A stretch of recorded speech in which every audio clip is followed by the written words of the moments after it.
Hi everybody, it's Patrick again. Today we want to talk to you about the phrasal verb get on and some of the most common meanings that are associated with it. The first one I think you already know. Take a look at the definition here. To mount or enter. Maybe you don't know what mount is, but here's what I want you to think about. I want you to think about how you're going to put your body onto a motorcycle. That is mounting a motorcycle. So if I go ahead and I do this, right? I'm getting on the motorcycle. I'm mounting the motorcycle. Now, let's say that I'm getting on a horse, right? I'm getting on a horse. It's the same thing. It's a very tiny horse, right? Now, we use get on also to talk about certain forms of transportation, like a train or a bus. We get on a train. We get on a bus. So you know this one. The second one is the synonym for putting on, as in putting on your clothes, right? You might say something like this. Say that my wife and I are leaving for dinner, and my son Bobby is still upstairs. Bobby, will you get your jacket on? We're leaving in 5 minutes. Get your jacket on, right? Bobby comes downstairs. His jacket is on. Bobby, get your shoes on. Come on, we have to leave. That's the second one.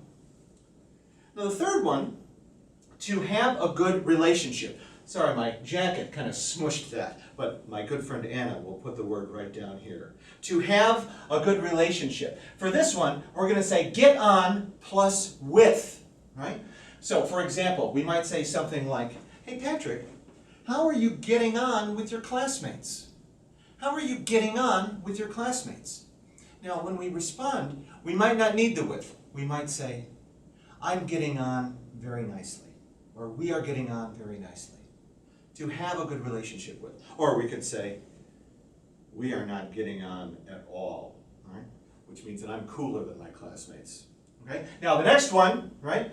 To continue an activity, right? We're going to use this with an object, all right? So imagine an activity has started and then been interrupted. We might say we need someone to get on with it, it being the preposition. Let's say that Bobby started his homework, all right?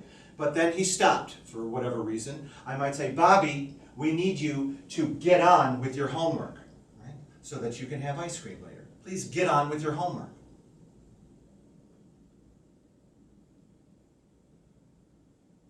You see this awkward pause that I'm doing? Right?